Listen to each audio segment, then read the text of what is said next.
May the 23rd, 2 Samuel 2:12 through 3:39.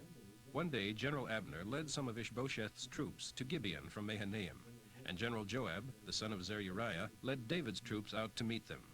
They met at the pool of Gibeon, where they sat facing each other on opposite sides of the pool. Then Abner suggested to Joab, "Let's watch some swordplay between our young men." Joab agreed. So 12 men were chosen from each side to fight in mortal combat. Each one grabbed his opponent by the hair and thrust his sword into the other's side, so that all of them died. The place has been known ever since as Sword Field. The two armies then began to fight each other, and by the end of the day, Abner and the men of Israel had been defeated by Joab and the forces of David.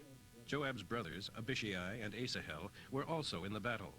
Asahel could run like a deer, and he began chasing Abner. He wouldn't stop for anything, but kept on, single-minded, after Abner alone. When Abner looked behind and saw him coming, he called out to him, "Is that you, Asahel?" "Yes, it is."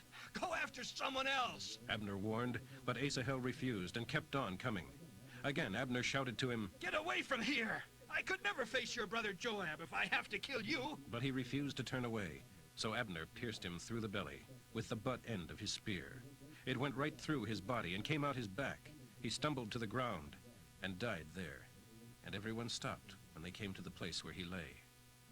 Now Joab and Abishai set out after Abner. The sun was just going down as they arrived at Ammah Hill near Giah, along the road into the Gibeon desert.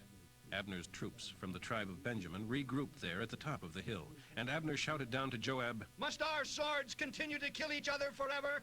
How long will it be before you call off your people from chasing their brothers?" Joab shouted back, "I swear by God that even if you hadn't spoken, we would all have gone home tomorrow morning." Then he blew his trumpet, and his men stopped chasing the troops of Israel. That night, Abner and his men retreated across the Jordan Valley, crossed the river, and traveled all the next morning until they arrived at Mahanaim. Joab and the men who were with him returned home too, and when he counted his casualties, he learned that only 19 men were missing, in addition to Asahel. But 360 of Abner's men, all from the tribe of Benjamin, were dead.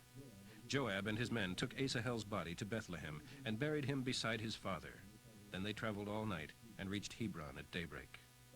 That was the beginning of a long war between the followers of Saul and of David. David's position now became stronger and stronger, while Saul's dynasty became weaker and weaker. Several sons were born to David while he was at Hebron. The oldest was Amnon, born to his wife Ahinoam. His second son, Chileab, was born to Abigail, the widow of Nabal of Carmel. The third was Absalom, born to Maacah, the daughter of King Talmai of Geshur. The fourth was Adonijah, who was born to Haggith. Then Shephatiah was born to Abital, and Ithream was born to Eglah. As the war went on, Abner became a very powerful political leader among the followers of Saul. He took advantage of his position by sleeping with one of Saul's concubines, a girl named Rizpah. But when Ishbosheth accused Abner of this, Abner was furious. "Am I a Judean dog to be kicked around like this? After all I have done for you and for your father by not betraying you to David, is this my reward? To find fault with me about some woman?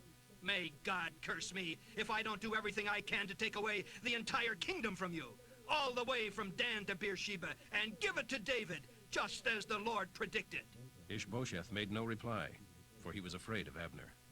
Then Abner sent messengers to David to discuss a deal, to surrender the kingdom of Israel to him in exchange for becoming commander-in-chief of the combined armies of Israel and Judah.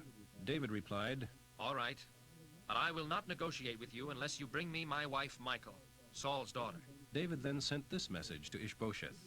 "Give me back my wife Michal, for I bought her with the lives of 100 Philistines." So Ishbosheth took her away from her husband Paltai. He followed along behind her as far as Beth-Urim, weeping as he went. Then Abner told him, "Go on home now." So he returned.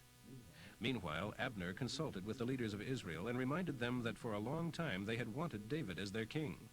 He told them, "Now is the time, for the Lord has said, 'It is David by whom I will save my people from the Philistines and from all their other enemies.'" Abner also talked to the leaders of the tribe of Benjamin. Then he went to Hebron and reported to David his progress with the people of Israel and Benjamin. 20 men accompanied him, and David entertained them with a feast. As Abner left, he promised David, "When I get back, I will call a convention of all the people of Israel, and they will elect you as their king, as you've so long desired. So David let Abner return in safety. But just after Abner left, Joab and some of David's troops returned from a raid, bringing much loot with them. When Joab was told that Abner had just been there visiting the king and had been sent away in peace, he rushed to the king, demanding, What have you done? What do you mean by letting him get away? You know perfectly well that he came to spy on us, and that he plans to return and attack us. Then Joab sent messengers to catch up with Abner and tell him to come back. They found him at the well of Sirah, and he returned with them. But David knew nothing about it.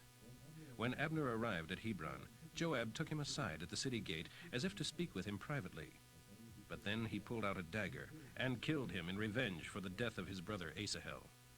When David heard about it, he declared, I vow by the Lord that I and my people are innocent of this crime against Abner. Joab and his family are the guilty ones. May each of his children be victims of cancer, or be lepers, or be sterile, or die of starvation, or be killed by the sword. So Joab and his brother Abishai killed Abner because of the death of their brother Asahel at the battle of Gibeon. Then David said to Joab and to all those who were with him, Go into deep mourning for Abner. And King David accompanied the bier to the cemetery. They buried Abner in Hebron, and the king and all the people wept at the graveside. The king lamented, Should Abner have died like a fool? Your hands were not bound, your feet were not tied. You were murdered, the victim of a wicked plot. And all the people wept again for him. David had refused to eat anything the day of the funeral, and now everyone begged him to take a bite of supper. But David vowed that he would eat nothing until sundown. This pleased his people, just as everything else he did pleased them. Thus the whole nation, both Judah and Israel, understood from David's actions that he was in no way responsible for Abner's death. And David said to his people, A great leader and a great man has fallen today in Israel. And even though I am God's chosen king, I can do nothing with these two sons of Zeruiah. May the Lord repay wicked men for their wicked deeds. John 13, 1 through 30. Jesus knew on the evening of Passover Day that it would be his last night on earth before returning to his Father. During supper, the devil had already suggested to Judas Iscariot, Simon's son, that this was the night to carry out his plan to betray Jesus. Jesus knew that the Father had given him everything, and that he had come from God and would return to God, and how he loved his disciples.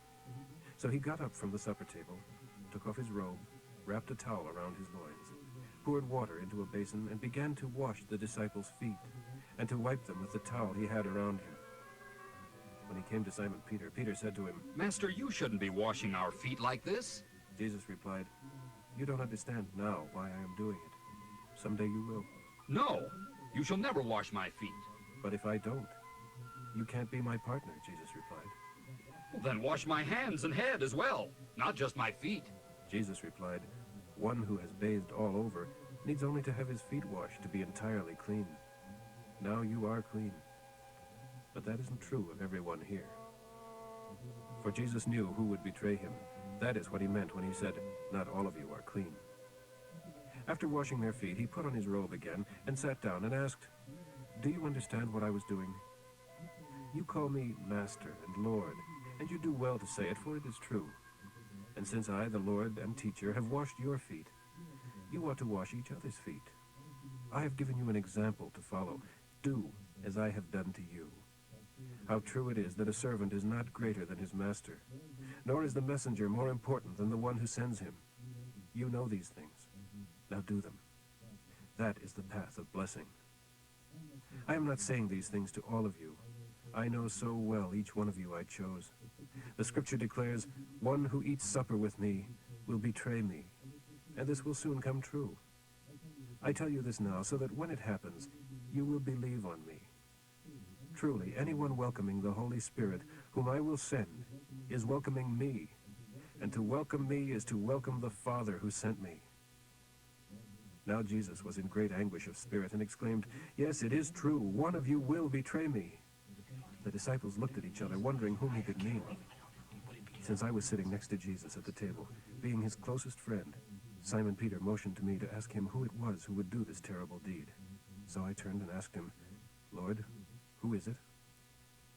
He told me, It is the one I honor by giving the bread dipped in the sauce. And when he dipped it, he gave it to Judas, son of Simon Iscariot.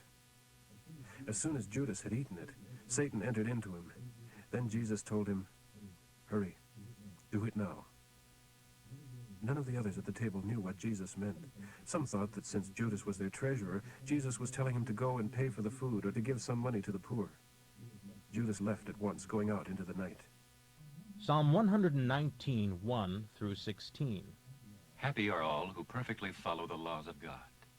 Happy are all who search for God and always do his will, rejecting compromise with evil and walking only in his paths. You have given us your laws to obey. Oh, how I want to follow them consistently. Then I will not be disgraced, for I will have a clean record. After you have corrected me, I will thank you by living as I should. I will obey. Oh, don't forsake me and let me slip back into sin again. How can a young man stay pure? By reading your word and following its rules. I have tried my best to find you. Don't let me wander off from your instructions. I have thought much about your words and stored them in my heart so that they would hold me back from sin. Blessed Lord, teach me your rules.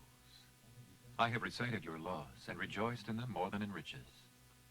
I will meditate upon them and give them my full respect. I will delight in them and not forget them. Proverbs for today, 15:29 through 30. The Lord is far from the wicked, but he hears the prayers of the righteous. Pleasant sights and good reports give happiness and health.